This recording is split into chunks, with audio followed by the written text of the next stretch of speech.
Hello દોસ્તો, AIB 19ના important landmark જજમેન્ટની સિરીઝમાં આજે આપણે પાર્ટ 6 લઈને તમારી વચ્ચે હું શેખ અલીફજાન ત્યારે કેશવાનંદ ભારતી, IC ગોલખનાથ, સજ્જનસિંહ, મેનકા ગાંધી, મિનર્વા મિલ્સ જેવા બંધારણના બેઝિક સ્ટ્રક્ચરને રિલેટેડ કેસ વિશે આપણે જાણકારી મેળવી ત્યારે આજે આપણે ફરી એકવાર Shankari Prasad versus union of India 1951ના કેસ વિશે ટૂંકમાં ચર્ચા કરીશું. તો ચાલો કેસની પૃષ્ઠભૂમિ વિશે જાણીએ. સમગ્ર ભારતમાં અસ્તિત્વમાં રહેલી જામીનદારી પ્રણાલીને નાબૂદ કરવા માટે બિહાર, ઉત્તર પ્રદેશ અને મધ્યપ્રદેશના અમુક રાજ્યોની વિધાનસભાઓએ જમીનદારી નાબૂદી કાયદો પસાર કર્યો હતો. આ કાયદો સ્થાનિક રહેવાસીઓમાં શ્રીમંત જમીનદારોની વિશાળ જમીન હોલ્ડિંગની પુનઃ વિતરણ કરવાનો હેતુ હતો.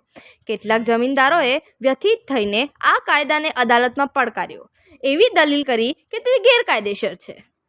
ત્યારે સુપ્રીમ કોર્ટનો નિર્ણય કંઈક આવો હતો કે Shankari Prasad versus union of ઇન્ડિયાના કેસમાં ભારતની સર્વોચ્ચ અદાલતે પ્રથમ બંધારણીય સુધારો અધિનિયમ 1951ની માન્યતાને સમર્થન આપ્યું હતું.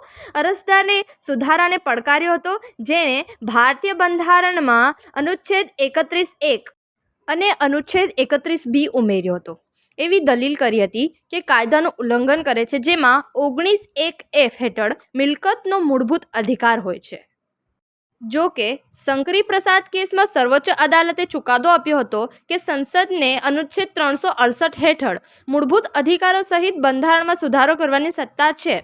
કોર્ટે જણાવ્યું હતું કે સંસદની સુધારાની શક્તિ ખૂબ જ વ્યાપક છે અને તેનો ઉપયોગ કોઈ પણ ભાગ બદલવા માટે થઈ શકે છે. બંધારણના મૂળભૂત અધિકારો સહિત શંકરી પ્રસાદ કેસને સિદ્ધાંત સ્થાપિત કર્યો હતો કે સંસદને બંધારણીય સુધારા દ્વારા મૂળભૂત અધિકારોમાં સુધારો કરવાની સત્તા છે.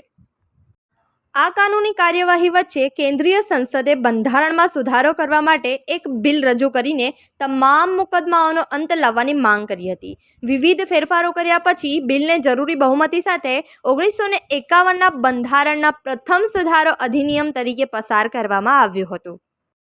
આ સાથે કેસના રિલેટેડ કેટલાક ક્વેશ્ચન આન્સર છે જે તમારે જોઈ લેવા. Thank you.